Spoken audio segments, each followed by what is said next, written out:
keluar dari Belanda, ya memang Al-Irsyad itu lahir belakangan dibandingkan Muhammadiyah.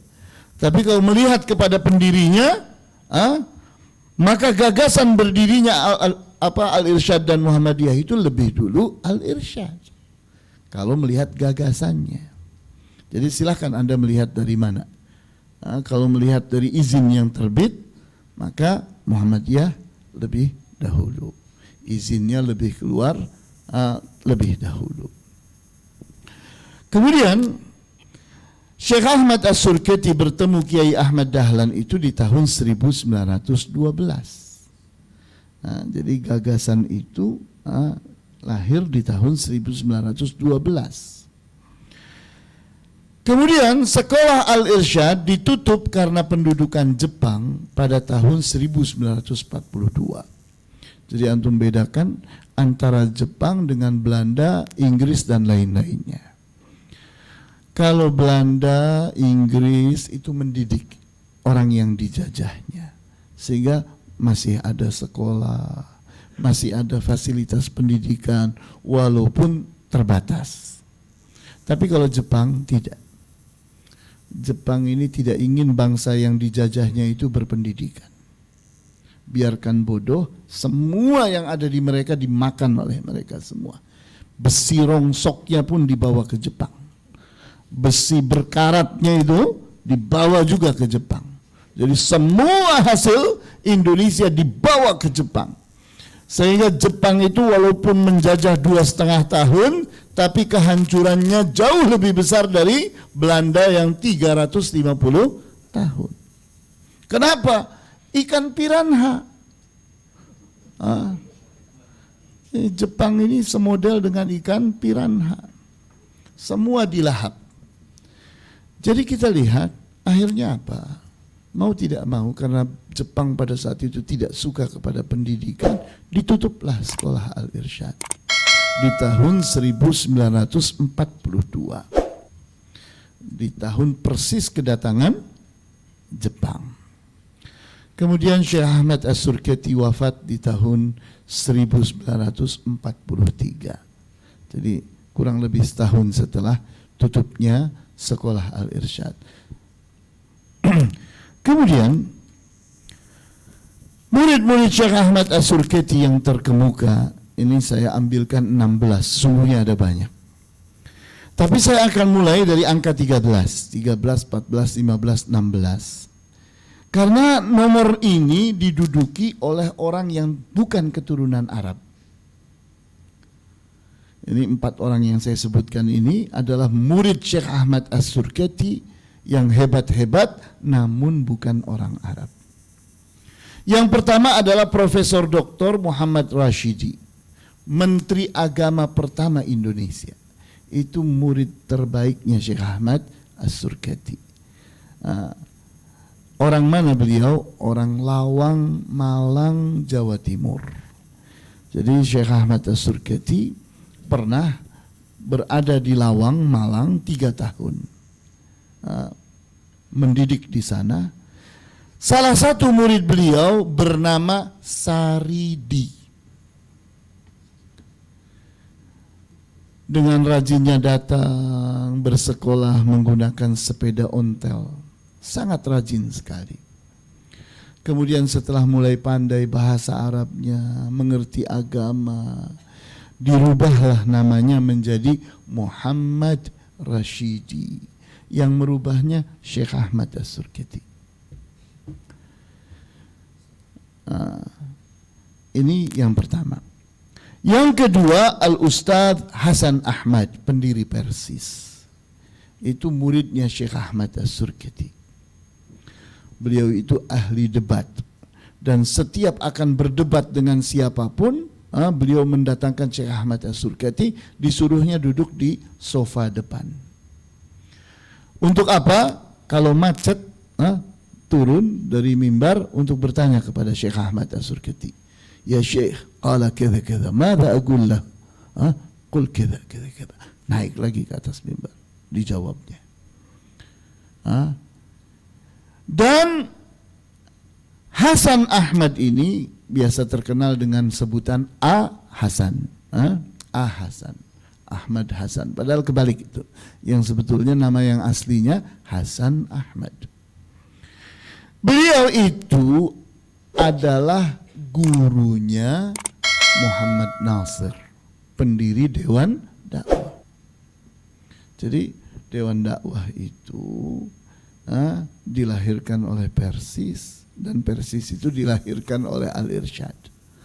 Itu kalau boleh kita bercanda begitu. Ya, Dewan Dakwah itu Pak Nasir itu muridnya siapa? Hasan atau Hasan Ahmad. Hasan Ahmad itu muridnya siapa? Muridnya Syekh Ahmad As-Surketi. Kemudian berikutnya Al-Ustadz Farid Ma'ruf. Beliau sebagai Menteri Urusan Haji. Itu murid Syekh Ahmad As-Surketi.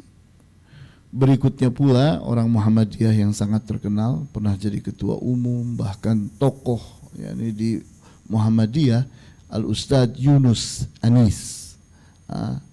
Ini murid dari Syekh Ahmad As-Surketi. Kalau Ahmad Dahlan memang tidak bermurid langsung, karena Ahmad Dahlan itu hanya rajin bertulis surat kepada beliau, bertanya, ya Syekh, bertanya, dijawab dengan surat pula oleh Syekh Ahmad As-Surketi, sehingga terkumpul itu banyak sekali surat dari Ahmad Dahlan kepada Syekh Ahmad As-Surketi. Nah, ini 4 orang yang bukan keturunan Arab. Hasan itu keturunan India dari Singapura. Kemudian saya bisa sebutkan lagi satu lagi yang juga hebat adalah Hasbi As-Siddiqi, keturunan Aceh. Itu murid Syekh Ahmad As-Surketi. Nah, murid dari Hasbi As-Siddiqi itu diantaranya adalah Miftah Farid yang menjadi ketua MUI Jawa Barat. Masih hidup sampai sekarang. Nah, ini rangkaian yakni orang-orang yang bukan keturunan Arab. Adapun murid-murid Syekh Ahmad As-Surketi yang keturunan Arab itu nomor 1 sampai nomor 12. Yang pertama adalah Al-Ustadz Umar Sulaiman Naji. Nanti kalau antum membaca buku sejarah perjuangan Syekh Ahmad As-Surketi yang ditulis oleh Dr. Syafiq Basalama, itu salah satu rujukan beliau dalam menulis itu buku tulisannya murid terbaiknya Syekh Ahmad As-Surketi, yaitu Al-Ustadz Umar Sulaiman Naji. Kemudian Al-Ustadz Umar Salim Hubeish, ini boleh dibilang guru besarnya orang Al-Irsyad Jawa Timur, sehingga banyak dari ustadz-ustadz yang merupakan murid-muridnya Syekh Umar Salim Hubeish. Di antaranya adalah ayahnya Ustadz Ja'far Umar Talib, yaitu Umar Talib, itu murid beliau. Jadi banyak bukan beliau saja, ada banyak sekali di daerah Jawa Timur. Beliau menjadi guru di Surabaya, bahkan jadi ketua yakni parlemen di zaman itu. Kemudian Al-Ustadz Abdullah Agil Bajrei, itu ayahnya Husain Bajrei. Jadi kalau antum bicara tentang sejarah Al-Irsyad berbahasa Indonesia, itu penulisnya adalah Husain Abdullah Agil Bajrei. Nah, itu anak dari ini, dari muridnya Syekh Ahmad As-Surketi, Abdullah Agil Bajrei. Kemudian Al-Ustadz Muhammad Ba'syir.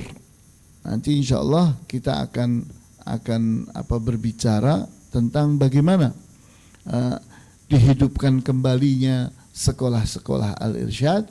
Itu nanti terjadi perdebatan antara dua muridnya Syekh Ahmad As-Surketi, Al-Ustadz Muhammad Ba'syir ini dengan Al-Ustadz Sultan bin Tabi', di mana Al-Ustadz Muhammad Ba'syir menginginkan sekolah Al-Irsyad berikutnya ini tidak sama dengan sekolahnya Syekh Ahmad As-Surketi karena tuntutan zaman.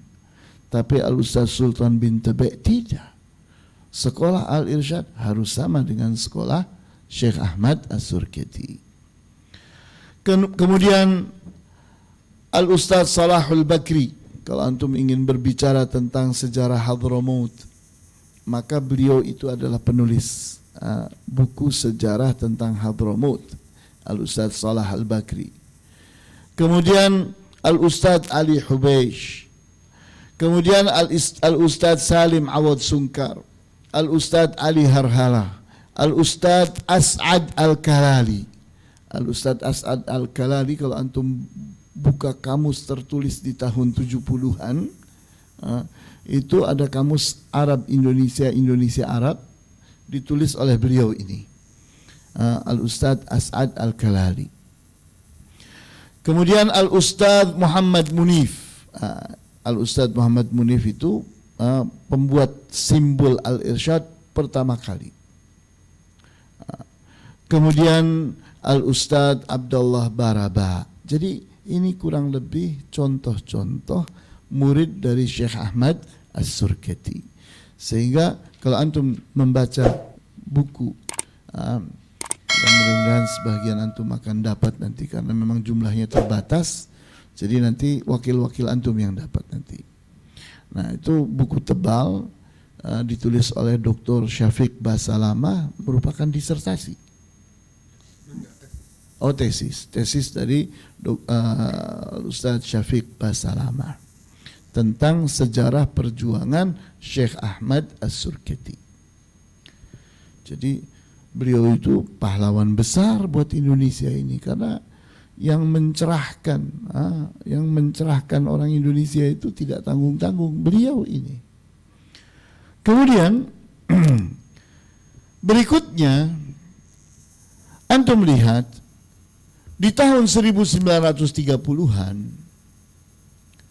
itu hubungan antara Syekh Ahmad As-Surketi dengan Raja Saudi, Raja Abdul Aziz Al Saud, itu sangat bagus sekali. Sangat bagus sekali. Beliau waktu itu berhasil memenangi peperangan-peperangan, di antaranya di Mekah. Berhasil mengalahkan Syarif Hussein. Maka oleh Inggris, Syarif Hussein diberi tempat di Yordania, Urdun. Maka berpindahlah Syarif Hussein dari Mekah ke Yordan. Maka antum melihat di sana ada raja yang sekarang namanya Abdullah. Abdullah itu anaknya Al-Husain. Nah, ini kakeknya yaitu Syarif Hussein itu yang hidup di zaman saat pertama kali atau terakhir kali menjadi pemimpin Hijaz. Nah, kemudian hubungan antara kerajaan Saudi dengan Al-Irsyad itu membuahkan dikirimnya 3 orang ulama dari Saudi ke Indonesia. Ini saya tuliskan di sini. Yang pertama Syekh Mahmud Syauqi Al-Syauqi Al-Ayyubi, berasal dari Irak, bertugas di Surabaya. Beliau ditugaskan oleh Syekh Ahmad As-Surketi di Surabaya. Itu datangnya persisnya adalah di tahun 1930 Masehi, 1348 Hijriah. Kemudian ulama yang kedua yang juga dikirim oleh kerajaan Saudi, Syekh Abdul Aziz Ar-Rashid, berasal dari Kuwait. Beliau bertugas di Bogor, datang pada tahun 1931 Masehi, 1349 Hijriah.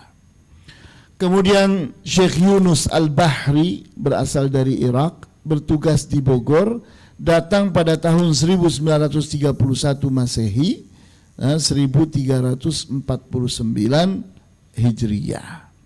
Jadi ini yakni orang-orang yang menunjukkan atau menyimpulkan bahwa ini hubungan baik antara Al-Irsyad dengan Saudi. Kemudian di tahun 1955 sekolah Al-Irsyad dihidupkan kembali. Maka bertemulah murid-murid Syekh Ahmad As-Surketi untuk menghidupkan kembali sekolah Al-Irsyad pada tahun 1955.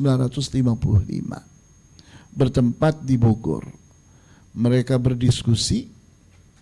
Namun dua murid Syekh Ahmad As-Surketi berbeda pendapat. Al-Ustadz Muhammad Bashir versus atau melawan Al-Ustadz Sultan bin Tabi', di mana Al-Ustadz Muhammad Bashir melihat bahwa era sekarang bukan era kemarin. Era sekarang adalah era pasca kemerdekaan, di mana orang itu ingin punya titel. Maka dicontohkanlah contoh-contoh Profesor, Doktor Agus Salim, Insinyur Soekarno dan sebagainya dan sebagainya. Ya, ini keren sekali di waktu itu titel itu, karena jarang sekali manusia Indonesia yang bertitel. Nah, oleh karena itu, karena titel itu adalah sebuah hal yang sangat disanjung, maka menjadi tujuan. Oleh karena itu Al-Ustadz Muhammad Bashir mengatakan sekolah Syekh Ahmad As-Surketi sudah tidak cocok lagi. Kita harus menjadikan sekolah kita ini sekolah modern. Kemudian itu dibantah oleh Al-Ustadz Sultan bin Tabi'. Beliau katakan tidak bisa, itu namanya merubah sekolah Al-Irsyad. Karena sekolah Al-Irsyad itu adalah sekolah yang ciri khasnya seperti sekolahnya Syekh Ahmad As-Surketi. Maka hasil dari pertemuan itu adalah memberikan hak kepada setiap cabang, kepada setiap sekolah yang pernah berdiri di Indonesia, kepada setiap sekolah Al-Irsyad yang telah berdiri di Indonesia, silahkan memutuskan mau ikut Al-Ustadz Muhammad Bashir atau mau ikut Al-Ustadz Sultan bin Tabi'. Mereka berhak untuk menentukan. Maka apa yang terjadi? Sekolah-sekolah Al-Irsyad memilih beralih fungsi menjadi sekolah umum pencetak sarjana sains dan teknologi. Inilah kesedihan. Sehingga sekolah Al-Irsyad menjadi mandul, tidak mampu mencetak ulama lagi. Jangankan ulama, mencetak orang berbahasa Arab pun tidak mampu. Itulah kesedihan. Dan itulah apa yang diderita oleh sekolah-sekolah Al-Irsyad berikutnya. Sehingga mutu sekolah Al-Irsyad terus menurun. Bahkan semakin tidak mampu mencetak ulama dan orang-orang yang mahir bahasa Arab. Maka kesedihan itu pun ingin diobati. Pada Muktamar Al-Irsyad tahun 1970, di mana muktamar ini pun memutuskan perlunya berdiri pesantren Al-Irsyad. Jadi di tahun 1970 itulah gagasan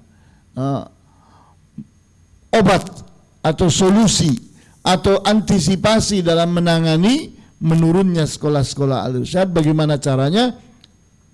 Mereka sepakat bahwa didirikan kembali sekolah berupa pesantren Al-Irsyad.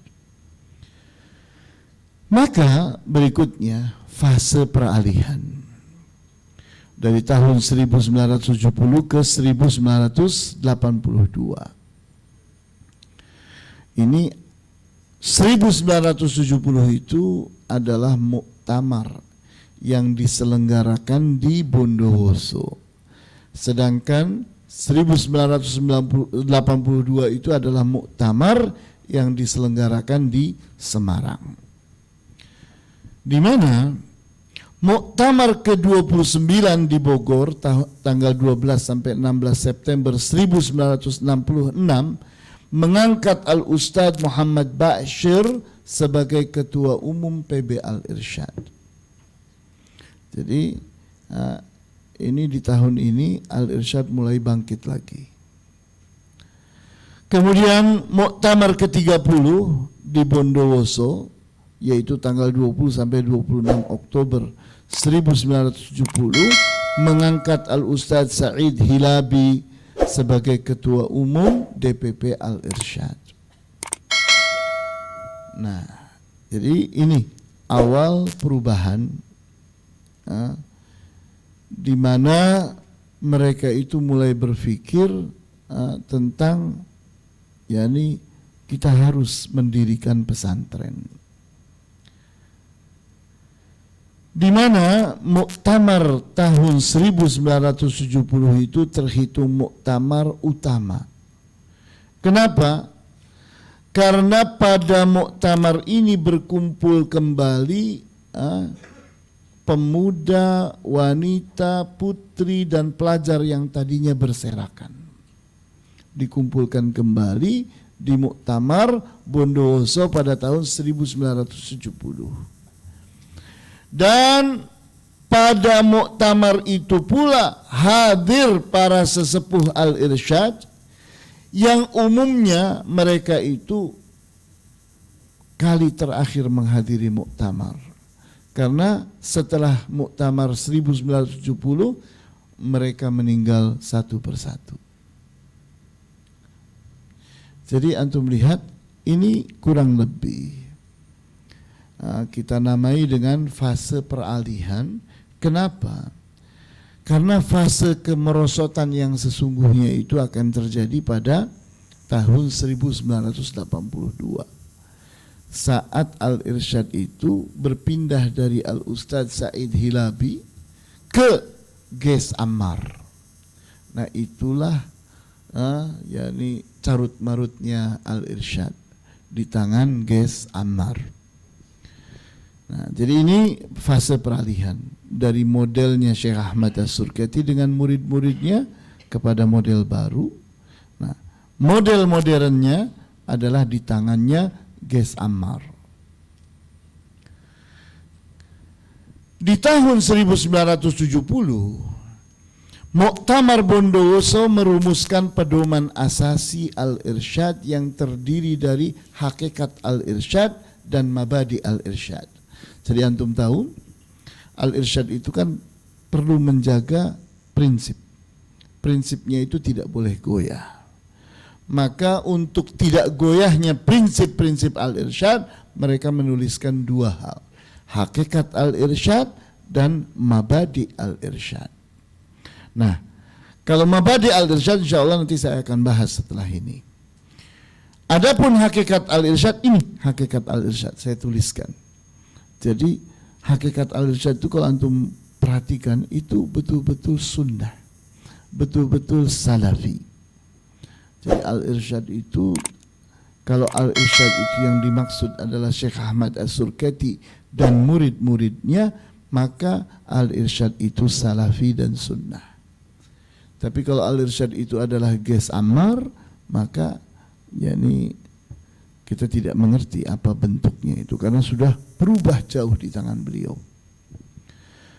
Hakikat Al-Irsyad, Al-Irsyad adalah perhimpunan Islam yang bertujuan memurnikan tauhid, ibadah dan amaliyah Islam. Bergerak dalam bidang pendidikan, pengajaran kebudayaan dan dakwah Islam serta kemasyarakatan berdasarkan Al-Quran dan Sunnah guna mewujudkan pribadi Muslim dan masyarakat Islam menuju keridhaan Allah Subhanahu wa Ta'ala. Ini kata-kata ini persis bisa didapat di buku sejarah Islam yang ditulis oleh Al-Ustadz Hussein Bajrai.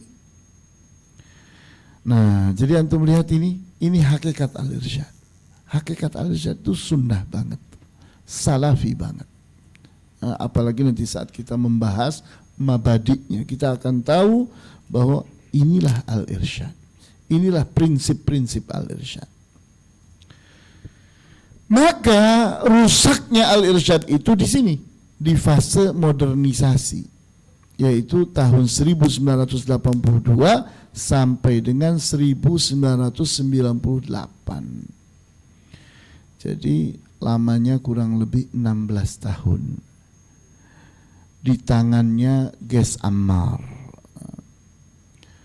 di mana Muktamar Al-Irsyad yang ke-33 di Semarang tanggal 25 sampai 29 Desember 1982 lewat 3 orang formatur yang terdiri dari Ali Afif, Husain Abu Bakar Bashir, dan Anis Talib. Mereka mengangkat Ges Ammar SH selaku ketua umum. Jadi di Semarang di Muktamar ke-33 di bulan Desember 1982, Muktamar itu melahirkan tim formatur untuk menunjuk ketua umum. Maka ketiga orang tim formatur itu pun mengangkat Ges Ammar. Jadi kalau antum berbicara tentang Syekh Ahmad As-Surkati, jelas sekali warna al-irsyad. Berikutnya di zamannya murid-muridnya Syekh Ahmad As-Surkati, jelas sekali warnanya al-irsyad. Berikutnya dipegang oleh Ustaz Said Hilabi, itu fase peralihan, mulai memudar.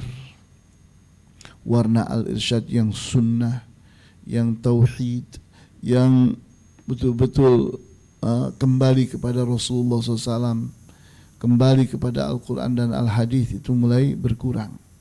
Dan parahnya al-irsyad ini pada fase modernisasi, di mana pada Muktamar Al-Irsyad ke-34 di Tegal tanggal 11 sampai 14 Desember 1985 mengangkat kembali Ges Ammar menjadi ketua umum, menyetujui asas tunggal Pancasila dan menambahi nama Al-Irsyad dengan kata Al-Islamiyah serta menghilangkan 4 badan otonom.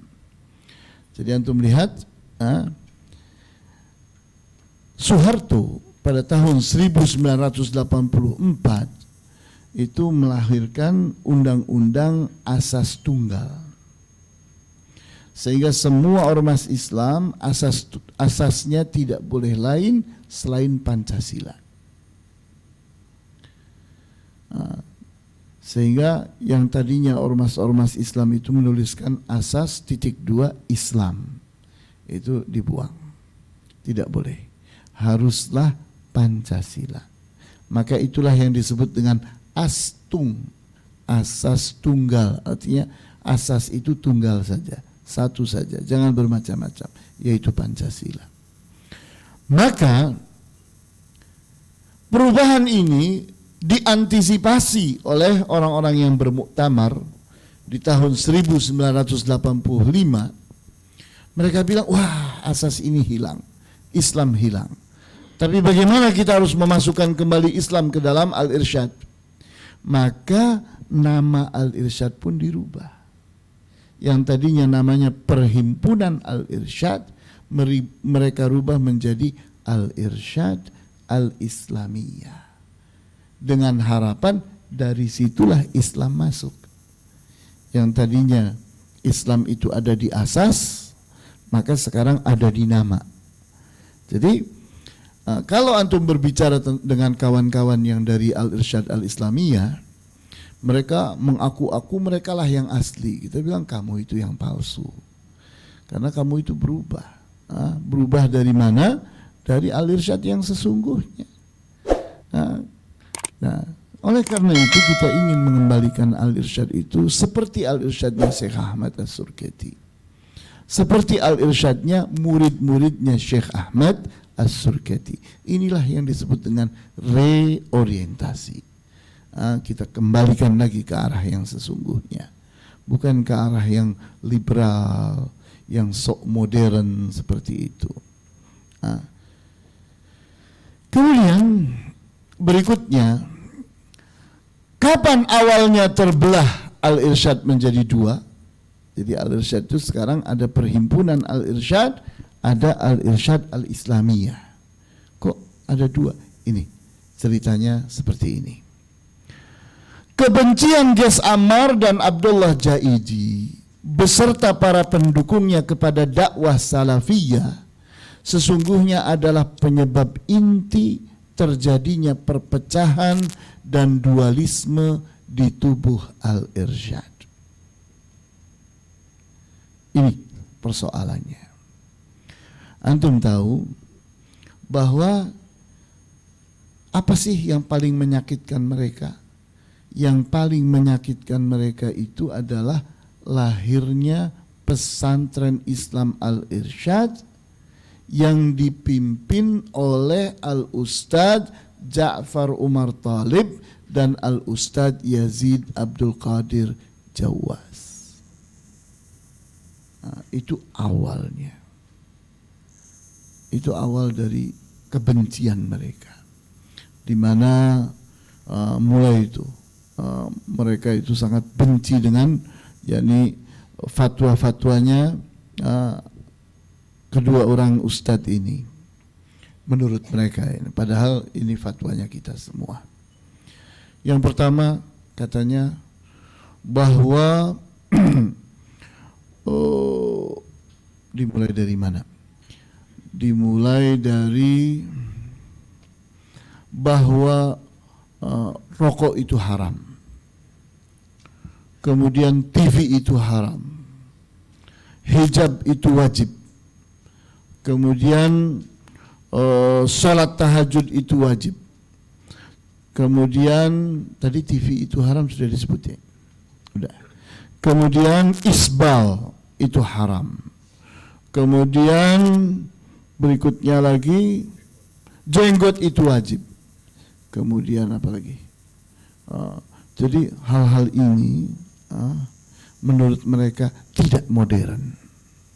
Ini tidak modern. Jadi antum melihat puncak kebencian itu tumpah pada tanggal 5 September 1992 dalam pertemuan cabang-cabang Al-Irsyad se-Jawa Tengah yang menjadi pengadilan in absentia terhadap pesantren Islam Al-Irsyad Tengaran disebabkan peranannya dalam menyebarkan dakwah salafiyah. Jadi ceritanya begini. Waktu itu di tahun 1992 saat saya sudah menggantikan Ustadz Ja'far menjadi mudir pesantren Islam Al-Irsyad Tengaran. Jadi pada saat tahun 1990 saya pulang dari Riyadh, selesai saya kuliah di Riyadh, saya bergabung bersama Ustadz Ja'far dan Ustadz Yazid di Tengaran. Kemudian pihak cabang Al-Irsyad Semarang waktu kita datang, saya dan Ustadz Ja'far yakni datang ke beliau ingin supaya yakni mereka itu memutuskan struktur, karena Ustadz Ja'far bilang yang berhak untuk jadi mudir di Tengaran itu adalah Yusuf, bukan anak. Sedangkan saya pada waktu itu bilang tidak, saya ini tunjuk saja sebagai bidang kurikulum. Tidak, katanya, kamu jadi mudir. Maka pihak cabang Semarang pun memutuskan menerbitkan SK, mudir itu adalah saya, Yusuf Usman Baisa, wakilnya adalah Ja'far Umar Thalib, kemudian ketua bidang kurikulumnya adalah Yazid Abdul Qadir Jawas. Itu berlangsung dari tahun 90 sampai dengan 92. Kemudian datanglah badai. Berupa apa? Datangnya 5 orang tamu dari Pekalongan.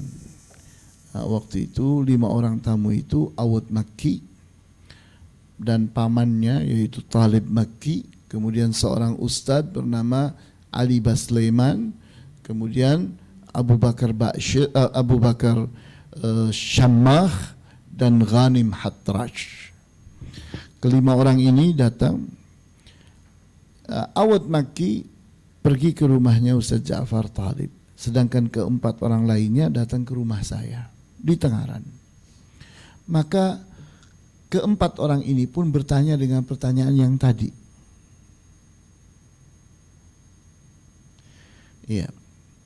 Di mana keempat orang itu bertanya tadi, Ustaz, ini gimana nih hukumnya rokok? Gimana nih hukumnya TV? Gimana hukumnya sholat tahajud?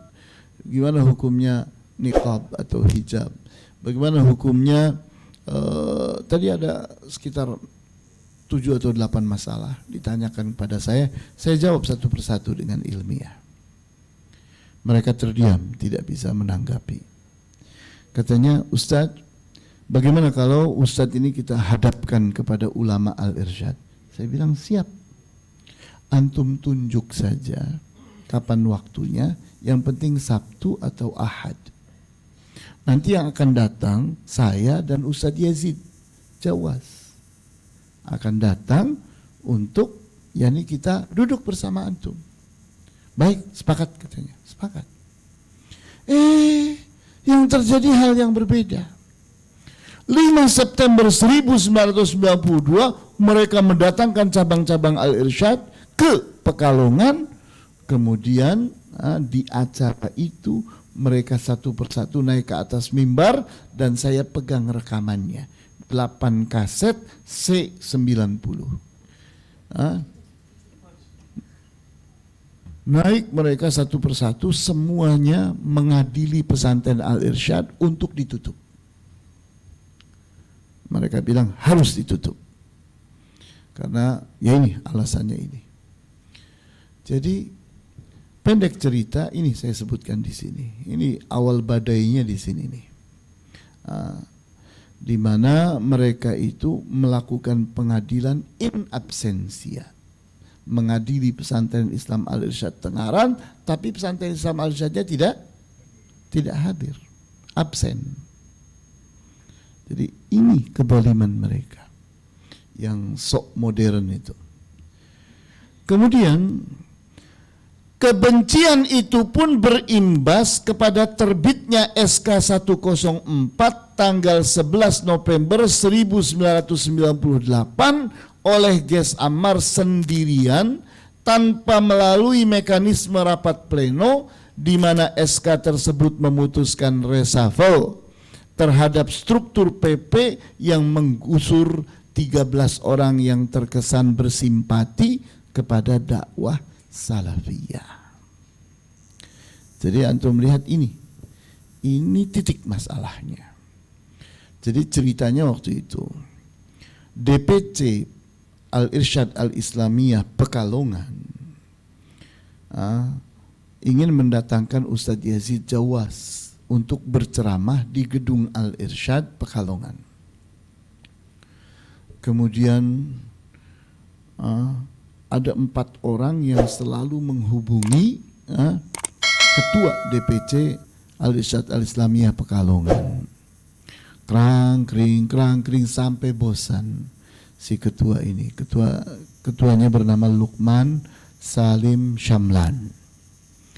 Maka pada waktu itu saya masih mudir di Tengaran. Saya pun dipanggil oleh Ges Ammar waktu itu menunjuk saya. Ges Ammar menunjuk saya untuk menjadi ketua perumus pelajaran agama Islam dan bahasa Arab untuk sekolah-sekolah Al-Irsyad. Maka saya terima SK itu, kemudian saya mulai menghubungi cabang-cabang. Di antara cabang yang saya hubungi adalah Pekalongan. Saya telepon kepada ketuanya yaitu Luqman Salim Syamlan. Kok jawabannya masih tidur, sudah keluar, masih mandi, sudah keluar. Terus Loh kok kenapa begini? Akhirnya saya telepon Ghanim Hatrash. Ya Ghanim, ada apa ini? Kok saya setiap telepon kepada Lukman Syamlan seperti ini jawabannya? Oh Ustaz, kita ini lagi punya banyak masalah. Apa masalahnya? Kita ingin mendatangkan Al-Ustadz Yazid Abdul Qadir Jawas untuk berceramah di gedung Al-Irsyad, tapi ada 4 orang yang tidak suka kepada kedatangan Ustadz Yazid Jawas ke Pekalongan.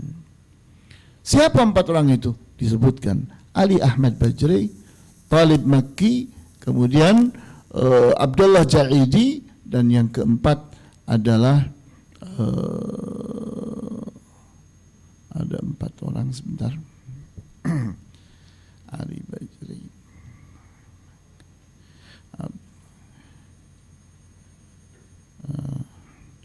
Ges Ammar. Jadi ada 4 orang yang selalu menghubungi Lukman Syamlan agar acara itu digagalkan. Akhirnya DPC Pekalongan tidak peduli, bahkan tutup telinga, sehingga setiap ada telepon mereka tidak mau terima. Tetap mereka akan berlangsungkan acara itu. Maka berlangsunglah acara itu, dan yang hadir banyak. Marah Ges Ammar. Maka terbitlah ini SK 104 yang menggusur 13 orang yang dianggap bersimpati kepada dakwah salafiyah. Di puncaknya adalah wakil Ges Ammar, yaitu Muhammad Bawazir, kakaknya Khalid Bawazir. Kemudian di bawahnya lagi ada Awad Maki, kemudian Muhammad Harhara, Ges Abbad, kemudian Burhan Miftah dan sebagainya. Itu ada 13 orang. Mereka semua direshuffle sehingga pengurus yang baru 13 orang itu tidak disebut. Maka lahirlah pengurus yang berikutnya, terpisah dari ini, dipimpin oleh Muhammad Bawazir. Itu mulainya terbelahnya Al-Irsyad menjadi 2 belahan. Seperti itu. Jadi kalau antum itu ingin memastikan apa sih yang menyebabkan Al-Irsyad itu pecah 2, ya ini ceritanya. Ini ceritanya. Adapun mereka bikin itu palsu semuanya. Palsu, itu omongan fitnah aja. Yang sesungguhnya terjadi ini, kebencian mereka kepada dakwah salafiyah. Nah, baiklah, saya sudah dapat surat teguran. Kita skorsing. Ya, saya kembalikan kepada pembawa acara.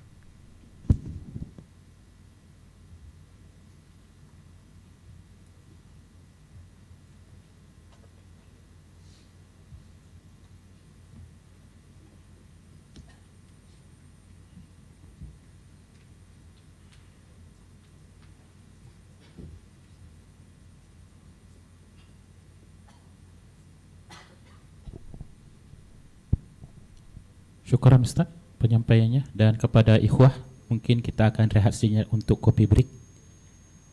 Ya, setelah itu sambil kopi break kita bisa lanjut lagi acara. Ya, kita break 5 menit ke depan. Makasih Ustaz, jazakallah khair. Tafadhal ikhwah, kopi break di belakang.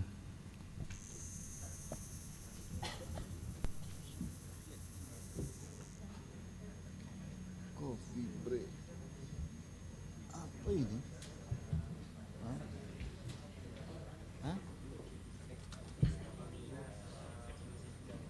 Buah-buahan. Oh, lupa ditaruh. Oh ya? Media apa? Media online. Online. Ustaz.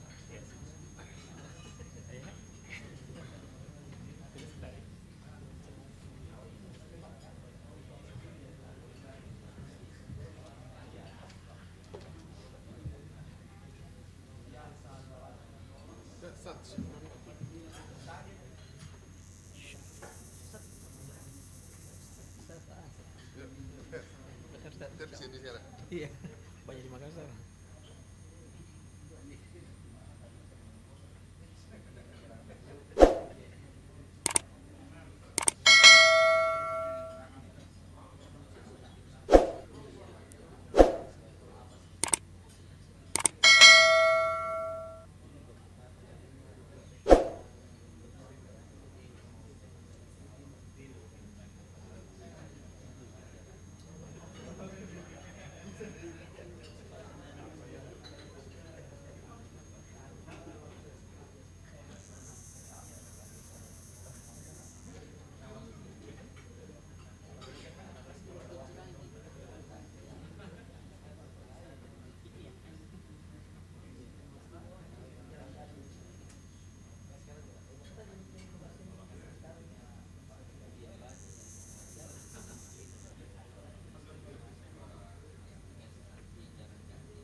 Ada orang naruh teh.